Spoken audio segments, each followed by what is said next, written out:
Hey guys, welcome to the Autohound. Have you ever cozied up to that warm amber glow of the check engine light in your car? I know I have.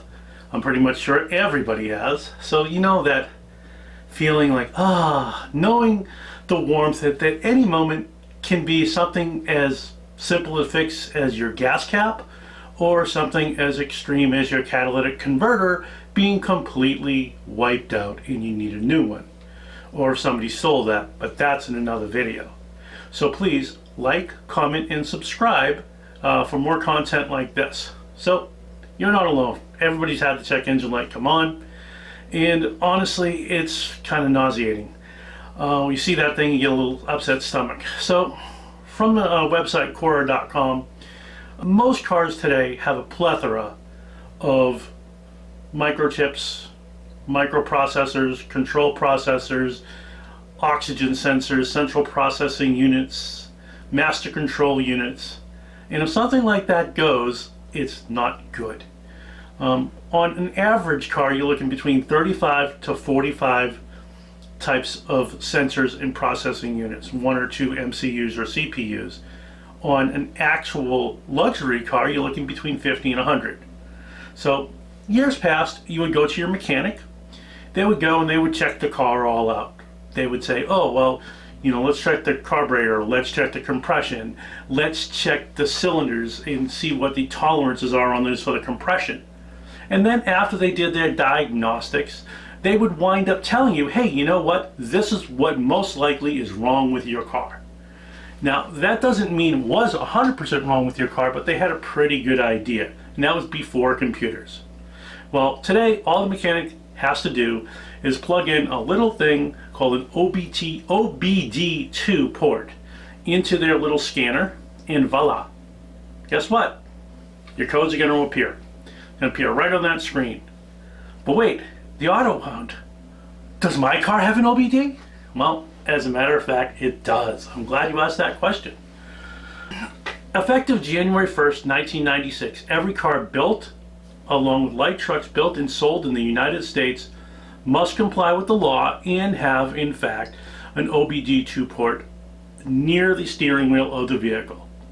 Now, this tracks a whole lot of things, and well, again, another video, but this specifically, what we're talking about today, is that lovely check engine light. But I digress. But today, a typical car, like I said, has between really 50 microcontrollers, a bunch of different other controllers in the car, oxygen sensors that are going to foul out, coil packs are going to foul out, oxygen sensors, I mentioned that, but you'll have them all over your car, catalytic converter sensors, and also evaporation canisters and whatnot. So if those things aren't checked as you go and that light starts to blink, you're going to have problems. So what do we really need to do? Number one, if you have an infotainment system in your car, you're going to have way more processors than you did, let's say, in an older car like my 2003 RAV4. It doesn't have as many. It has a few, but it doesn't have what that had. Hybrid cars, certainly the most complex.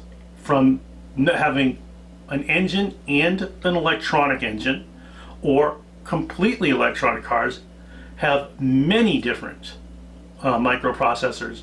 And it has 1 or 2 CPUs or MCUs, which is a master control unit. Especially in the Tesla, it has 2 of them. I'm pretty positive of that.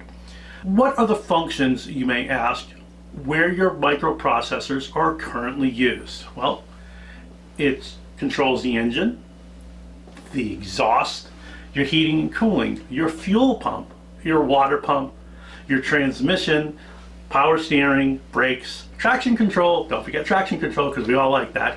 It controls your airbags.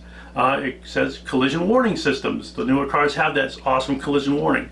Parking assist, backup monitors, doors and power locks, power windows, climate control, power seats, windshield wipers, charging systems for your battery, the interior lighting, the exterior lighting, the brake lights from turn signals, again, your headlamps. That's a problem if you have a check engine light. It might be telling you. The car navigation, I certainly know I use my nav all the time, your car stereo and your car GPS. So if you're having a little check engine light, that might be what's tripping it. So your mechanic now plugs in their scanner and your car comes up with some codes, which I've mentioned before, and it's going to tell the mechanic what's wrong with your car by this code. He'll plug it into his system, and this is in part great news because it leaves most of the guesswork out of the decision making from the mechanic. They know what to replace, where to get to, and where it is. The problem is they're very, very expensive.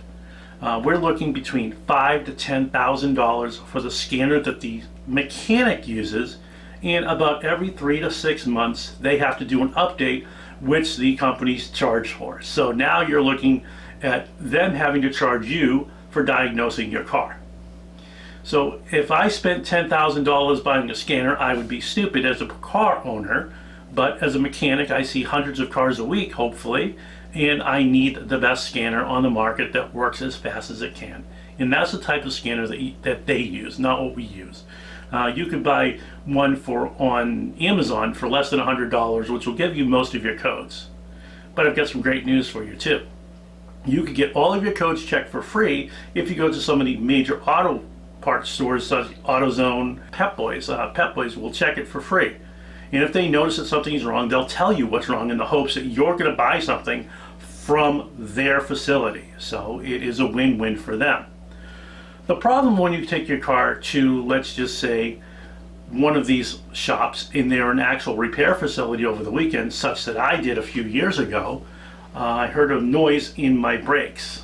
I got worried. It was a Saturday. I didn't have a good relationship yet with my mechanic. And I brought it into this company that rhymes with Hep Boys. And Hep Boys decided that they were going to charge me $1,200 for something that was going to, my mechanic on Monday told me it was going to cost $45 to fix. So I went with my mechanic. I drove my car home. I limped it home. And I wanted to make sure that, I never use them again, and I certainly haven't. I think the biggest thing that you need to do now as a consumer is you need to have a good relationship with your car dealership, if that's who you choose to take it to. But remember, they have high overhead, which means high cost. So your labor rate is going to be much, much higher. Whereas a local mechanic who you could build a great relationship with and know them by first name and give them crap like I do to my mechanic, and he gives me crap too, he'll tell me flat out, hey Eric, you don't need this, or hey Eric, you do need this. And you really need to build that rapport with somebody in a great relationship. So this way you're not getting taken advantage of every time your car goes into the shop. My vehicles have all gone to the same guy for years, the ones that have not been in warranty. The ones in warranty, I still bring them to the dealership. They fix them for free. The ones out of warranty, they go to one mechanic and one mechanic only. And he does everything to my cars. He services them, he tells me the good, the bad, and the ugly, and he tells me what can and cannot wait. That is a relationship that you truly, truly need. If you don't have that, I think you're making a huge mistake.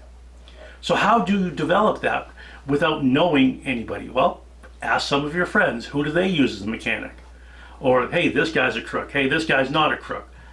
Also, check on Yelp. Yelp is good for these types of things. Check with me, the Autohound, if I live in the Peabody area, which I do. So what you could do is you could send me a message, and I'd be more than happy to let you know who I use. It's Lynn Street Auto here in Peabody, Mass. However, if you're not in Peabody, Mass, you clearly need to find your own place. Although Mike will take anybody from anywhere, he's really good at what he does. If the car is not behaving, pull off the road if you see the check engine light come on. If the car is behaving, limp it home, bring it to your mechanic when you get an opportunity, and have them take a scanner, throw it on there, just for your own peace of mind. This generally costs nothing. Most mechanics will say, yeah, let me just check it out. Oh, well, it's simple, it's nothing, you don't have to worry about it. Or in my case, I have an evap canister that went and it really needed to be replaced. Catalytic converter once. So those things do have to be replaced over time. But they're really good about being able to source those things out. Well, again, I hope you found this informative about the check engine light and that warm amber glow that we all hate. Please like, comment, and subscribe to